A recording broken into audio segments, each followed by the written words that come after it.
ta ló sọ̀rọ̀ bàbá. ṣé dagboru ni bàbá dagboru ni o. báwo ni ẹ̀jẹ̀ ti sàn ẹ̀jẹ̀ ti sàn wọ́n ti fọ́ mi lórí o ẹ̀wọ́ bàbá wọ́n ti pa àwọn tó kù o. hello. ọ̀dẹ̀ ló mọ̀ ṣá kí ló kàn mí gan-an tó bá ti pa dànù ṣé mi ìsanwó iṣẹ́ fún mi nǹkan sì mí dànù jẹrẹ. àwẹ̀ mo sọ fún ètò alopati ni olóṣèlú máa ń fi jàǹdùkú ṣe wọn ò ní rántí yín tí wọ́n bá dépò òṣèlú tán kí wàá ní èrè rẹ báyìí. ikú rẹ o. ẹ gbà mí o ó ti dákú ẹ bá ní gbé.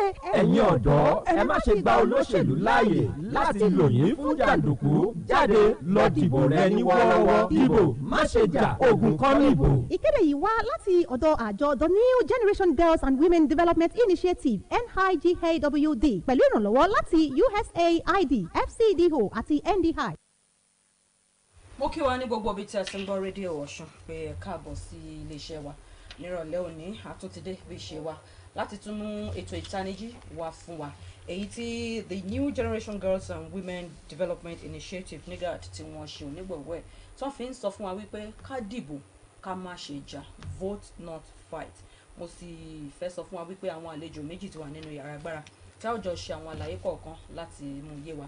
Ohun tí a fẹ́ gbéyàwó lónìí gan ni ipa tí iléeṣẹ́ ìròyìn tí wọ́n ń kó nínú ètò ìdìbò tó ní àlàáfíà nínú ètò ìdìbò tó lọ ní ìrọwọ́rọsẹ̀. Ipa wo ni iléeṣẹ́ ìròyìn ni ó ń kó àti àwọn oníròyìn gan pàápàá ipa wo ni wọ́n ń kó.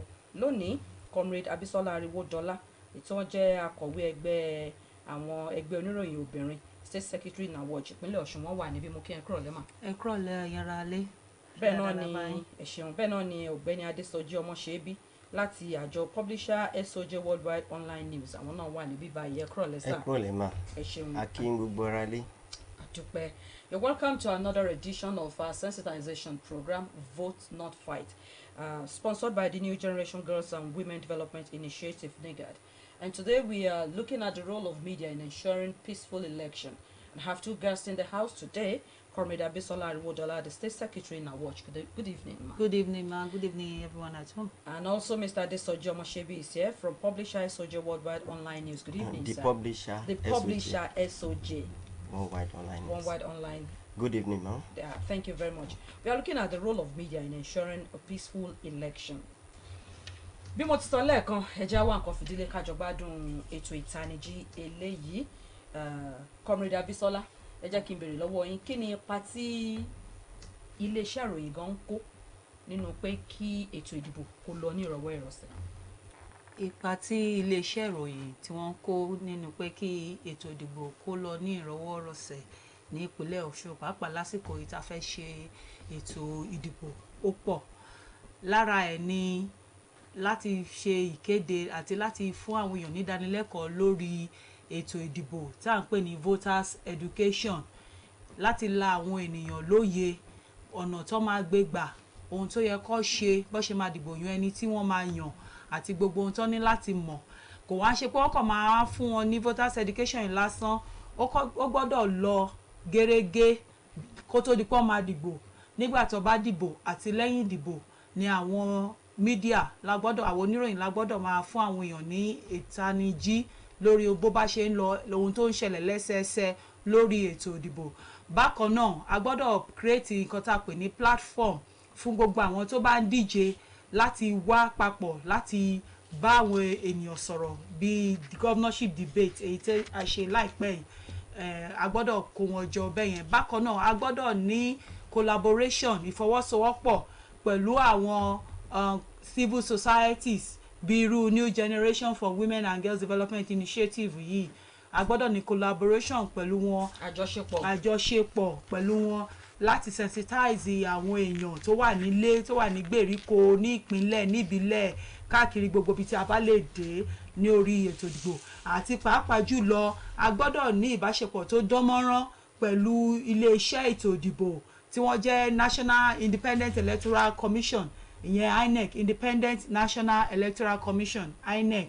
Gbogbo ohun tí wọ́n ṣe kò gbọ́dọ̀ ṣókùnkùn sí àwọn èèyàn, torí pé tí wọ́n bá ń gbé ohun tí wọ́n ṣe pamọ́ táwa oníròyìn tí wọ́n ò fi hàn wá débi pé àwa gan a lè sọ fún àwọn èèyàn, ó máa rí bákan, torí pé àwa oníròyìn a jẹ́ lára àwọn tó máa ń jẹ́ kí àwọn èèyàn kó lè mọ ohun tó ń lọ àti kó lè mọ ohun tí wọ́n fẹ́ ṣe ní àyíká wọn. Bákan náà nínú pé ipa tí àwọn oníròyìn ń kó, a tún máa ní àjọṣepọ̀ náà pẹ̀lú àwọn iléeṣẹ́ ààbò ní àsìkò ìdìbò yìí, so that gbogbo ibi táwọn bá máa rìn sí ẹlòmíì máa ní ẹ̀rù ń bá òun, wọ́n ní káwọn máa jáde lágbègbè báyìí.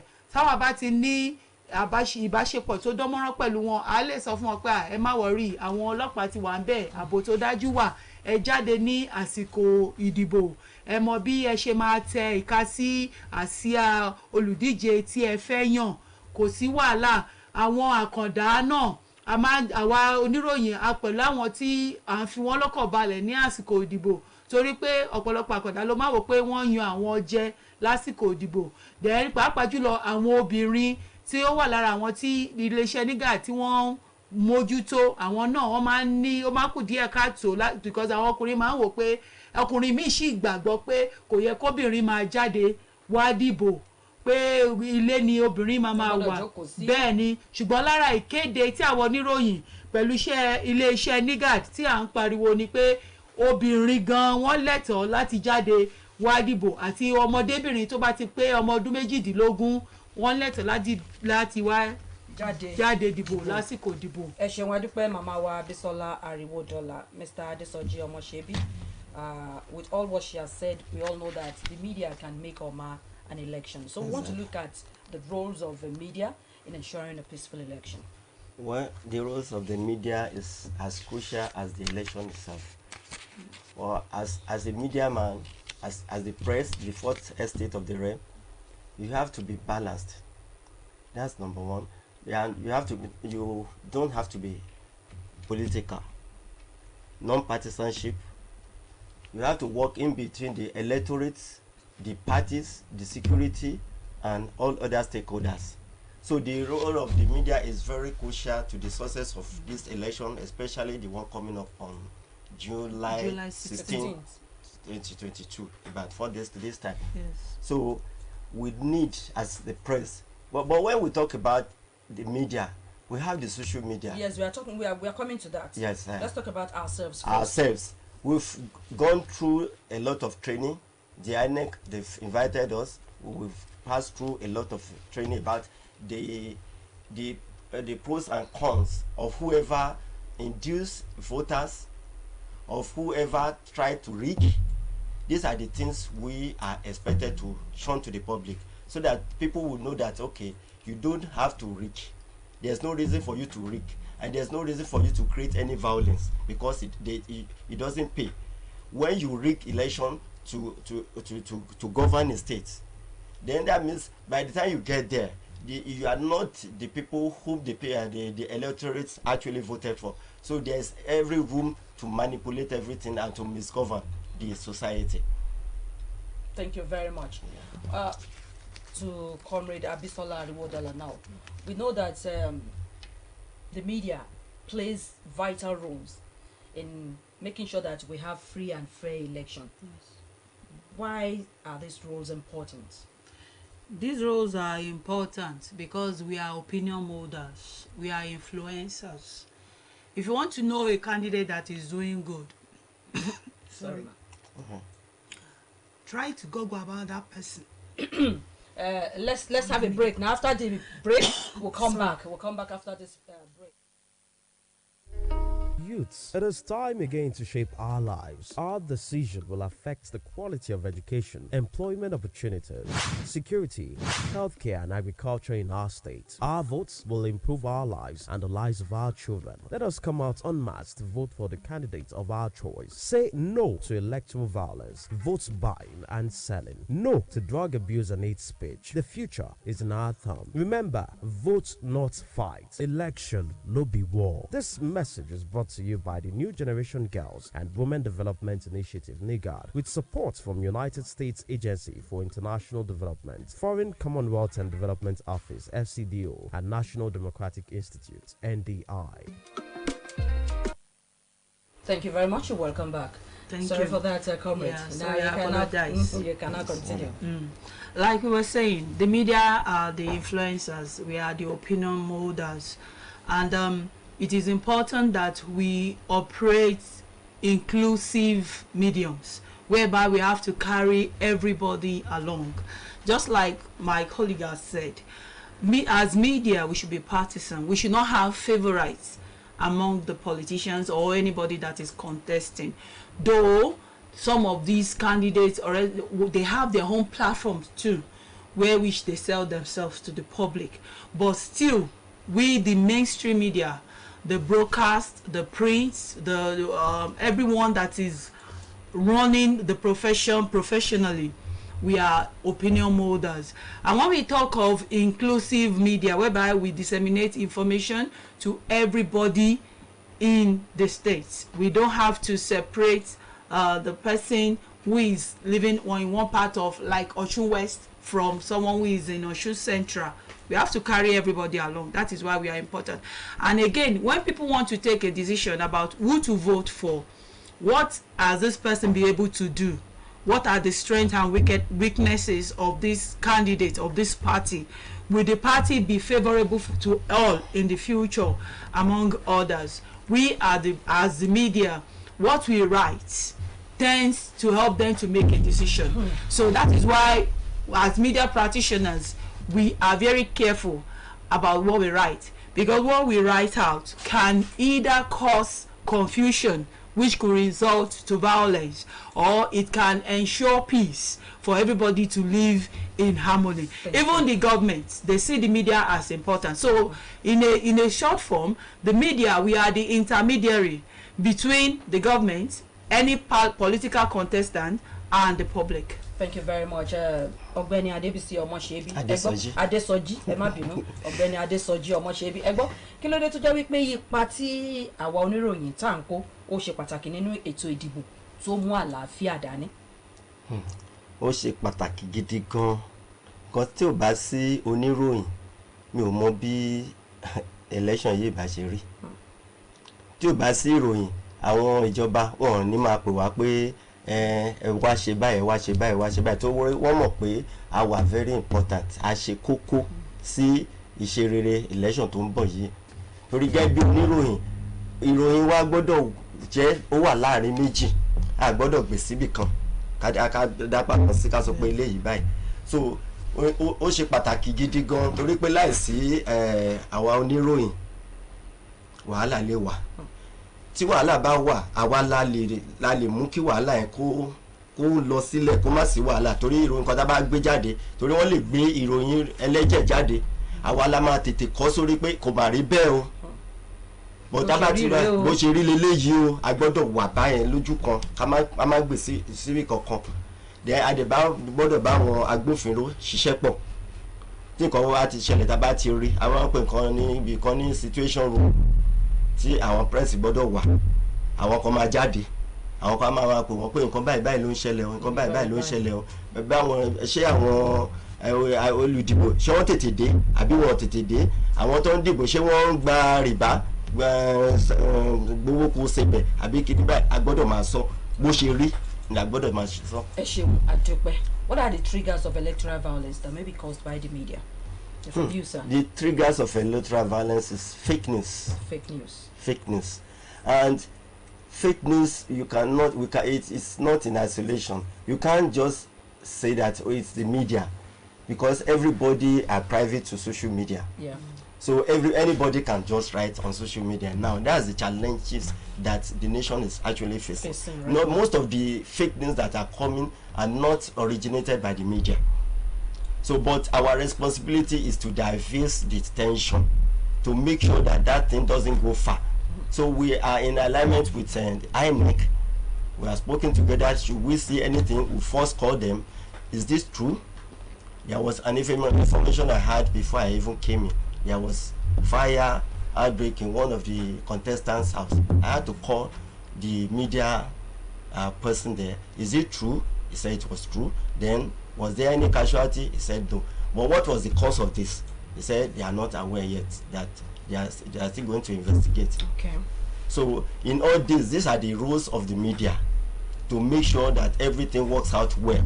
In order not to trigger any violence. Ìyá wa, ẹ gbọ́, kí ni àwọn nǹkan tí oníròyìn lè ṣe láti mú kí inú bí àwọn ènìyàn, kí rògbòdìyàn lè ṣẹlẹ̀? Ká máa sọ irọ́ di ìròyìn. unethical medium, using unethical ways of reporting issue to the public.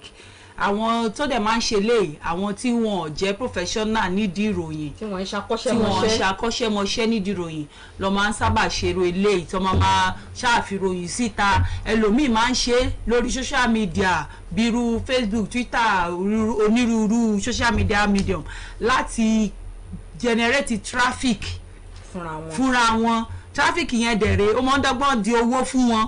So wọ́n á fẹ́ fi ìròyìn tí ò lẹ́sẹ̀ lẹ̀, ìròyìn ẹlẹ́jẹ̀ wọ́n á fi síta. Ọ̀pọ̀lọpọ̀ á ti kà á, wọ́n á ti rí i pé bóyá òótọ́ ni. Ṣùgbọ́n tẹ́ ẹ bá wá rírú ẹ̀ gẹ́gẹ́ bí oníròyìn, kí ni ipa ti yín? Nígbà tí àwa bá rírú ẹ̀, we try to balance the news and try to report it as an accurate medium. Yes, so that it can douse tension. Otherwise, still wọ́n bá involve media or the person bóyá èèyàn kan lọ́kọ nípa ẹ̀, ẹni yẹn ó wá jẹ́ òun náà kò tètè wá wọ oníròyìn. Tá bá wá rú ẹni bẹ́ẹ̀ tó bá fọwọ́sowọ́pọ̀, we be able to douse the tension. Ṣùgbọ́n tó bá yẹ pé nìyẹn ó ní lọ́wọ́ bá kan kò ṣe gbogbo onírú politician ló really fẹ́ràn àwọn oníròyìn. Ọ̀pọ̀lọpọ̀ wọn rò bóyá a máa bá ṣe máa ń wá wọn, tá fẹ́ fọ̀rọ̀ wá wọn lẹ́nu wò, tá fẹ́ gbé wọn síta lórí afẹ́fẹ́ bí ẹni pé à ń tẹ̀ wọ́n lójúmọ́lẹ̀, we are infringing of their privacy.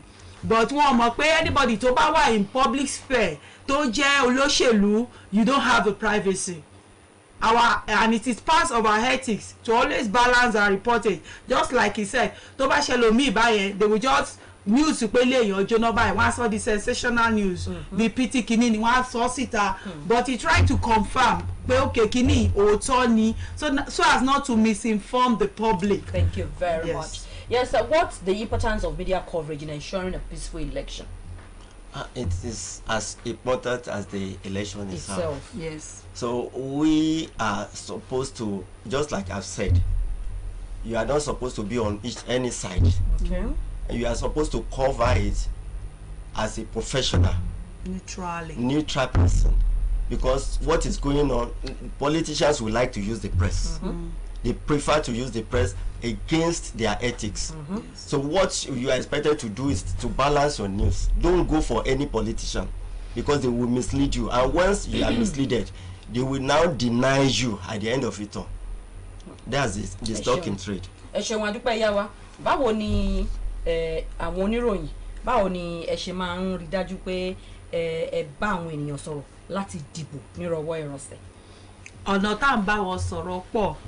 A máa bá wọn sọ̀rọ̀ látorí agbóhùnsáfẹ́fẹ́ tó jẹ́ rédíò, a máa bá wọn sọ̀rọ̀ látorí tẹlifíṣàn àwòrán, látorí social media náà oríṣiríṣi bí Facebook, Twitter, nǹkan bẹ́ẹ̀ yẹn la máa ń ṣe ìkéde jingles, gbogbo ẹ̀ ló lọ pé ẹ jáde lọ dìbò.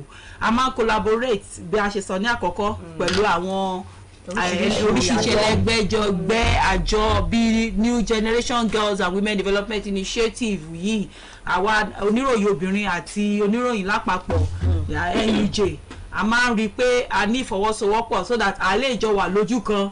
Kò ní sí pé ọ̀rọ̀ tó bá jáde lẹ́nu wa ẹnu he wa ó máa yàtọ̀ sí ẹnu bí. ẹ ṣeun adúpẹ́. Ẹ̀yin èèyàn wa wọ́n tiẹ̀ ti ń pè, ṣùgbọ́n ẹ dákun ẹ ní sùúrù, ẹ fún wa níbi ìṣẹ́jú bíi 2 sí 3 sí. A ṣe ojú òpó sílẹ̀ fún yín láti pè wọlé, kẹ́yìn náà lè dá sí ètò yín. Tá ń gbéyẹ̀wò náà ní ipa tí iléeṣẹ́ ìròyìn tó ń kó láti rí dájú wípé ètò ìdìbò ó lọ ní ìrọ̀wọ́ ìrọ̀sẹ̀, àdì pẹ̀lú àlàáfíà, gẹ́gẹ́ bí gbogbo wa ṣe mọ̀ wípé iléeṣẹ́ ìròyìn wọ́n lè bà nǹkan jẹ́, wọ́n sì lè tún nǹkan ṣe wọ́n bá ṣe dáadáa. Torí náà ẹ jẹ́ kí n sáré ju ìbéèrè méjì tó kù síta kó tó di pé a ṣe ojú. Ẹ jọ̀ọ́ ẹ má bínú gbogbo ẹ̀yin tí ẹ ń pè. Iléeṣẹ́ ìròyìn ayélujára, àwọn náà ní ipa táwọn náà ń kó. Bẹ́ẹ̀ ni àwọn náà ní ipa tí, ṣùgbọ́n lọ́pọ̀lọpọ̀ ìgbà ǹjẹ́ wọ́n ń kó ipa tó má láàfíà dá níbí? Mo lè sọ nípa ti Ọ̀ṣun, mo lè fọwọ́ sọ̀yà nípa ti Ọ̀ṣun.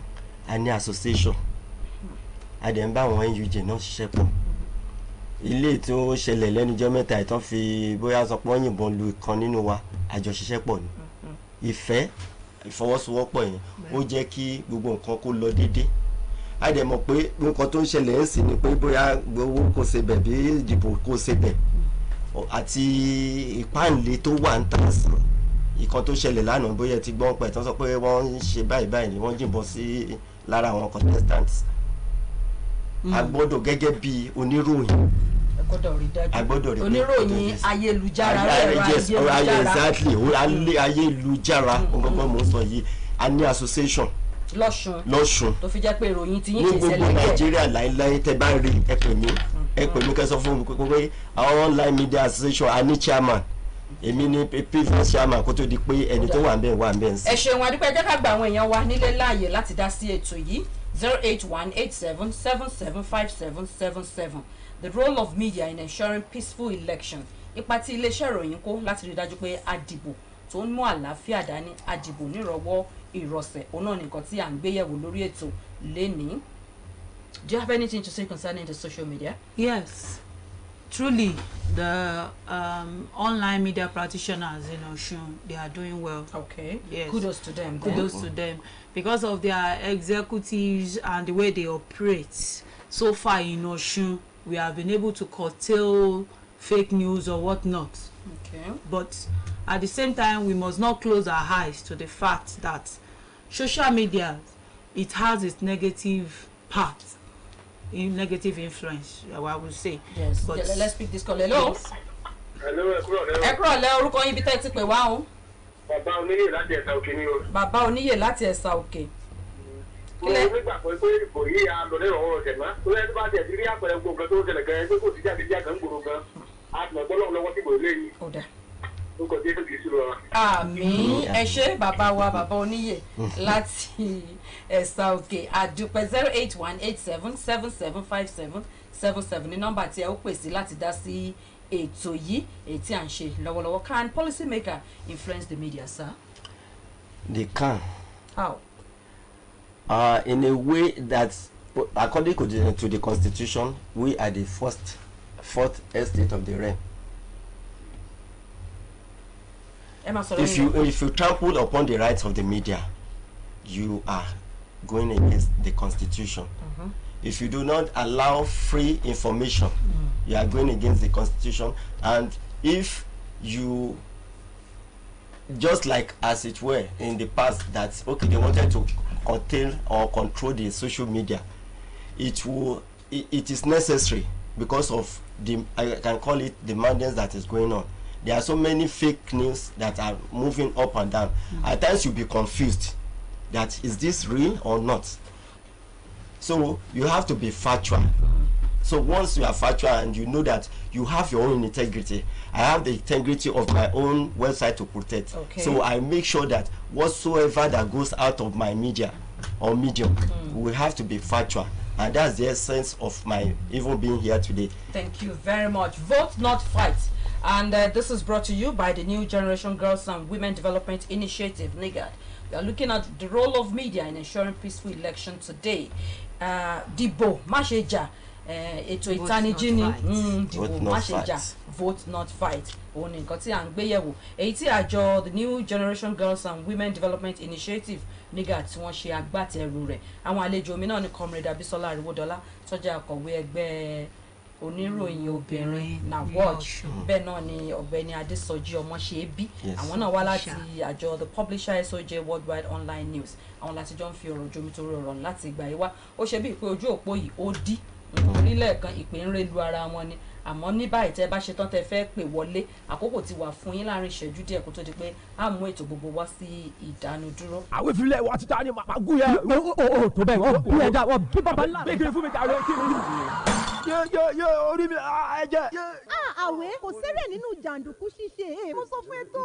a jẹ́ kí n pé bàbá láyé ó yà pé bàbá fún mi. hello bàbá. Hello, who am I on to? bàbá ẹ tún gbé ìwé ta ló sọ̀rọ̀ bàbá. ṣe Dagboru ni bàbá Dagboru ni o. báwo ni ẹ̀jẹ̀ ti sàn, kí ló ṣẹlẹ̀? ẹ̀jẹ̀ ti sàn, wọ́n ti fọ́ mi lórí o. ẹ wo bàbá wọ́n ti pa àwọn tó kù o. Hello, ọ̀dẹ̀ lọ́mọ yìí ṣá kí ló kàn mí gan-an tó bá tiẹ̀ pàdánù ṣé mi ìsanwó iṣẹ́ ẹ̀ fún ni nǹkan sì mú ìdánù jàre. àwẹ̀ mo sọ fún ẹ tó alopati ni olóṣèlú máa ń fi jàǹdùkú ṣe, wọn ò ní rántí yín tí wọ́n bá dépò òṣèlú tán, kí wàá ní èrè rẹ báyìí.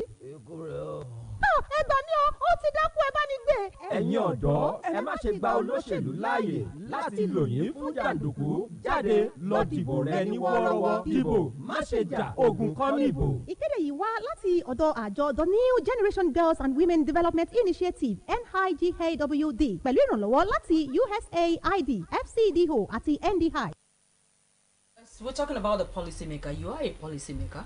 You are one. I am one too. Yes. The idea of vote buying. What would you say about that, ma? Vote buying is wrong. It is totally wrong. Oftentimes you discover that the amount is ridiculous. It can't even last 1 minute. So why would you sell your vote for a miserable amount that will cover 4 years?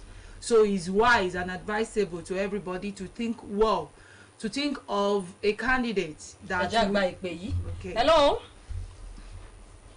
Hello, ẹ kúrọ̀lẹ́ o.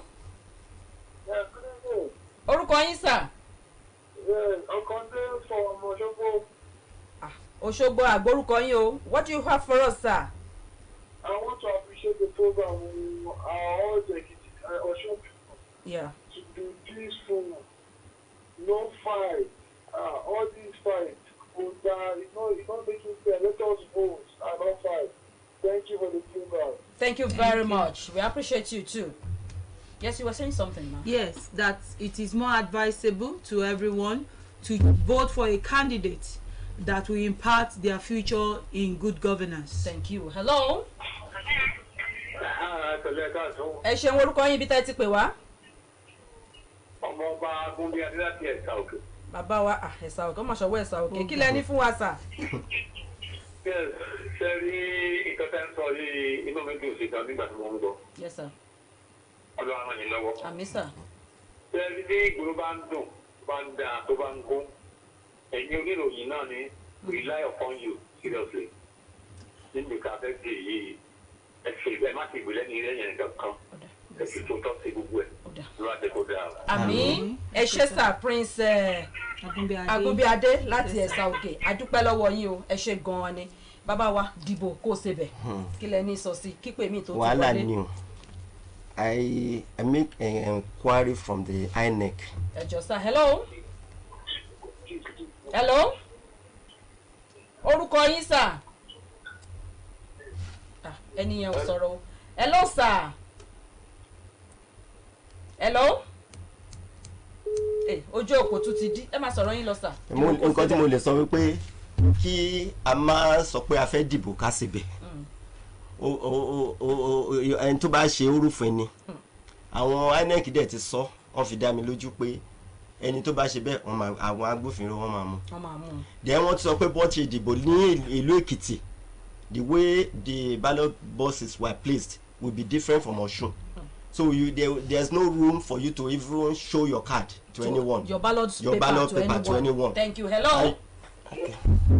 Orúkọ yín bí tá ẹ ti pè wá ikúrọ̀ lẹ́wọ̀n ní kankan.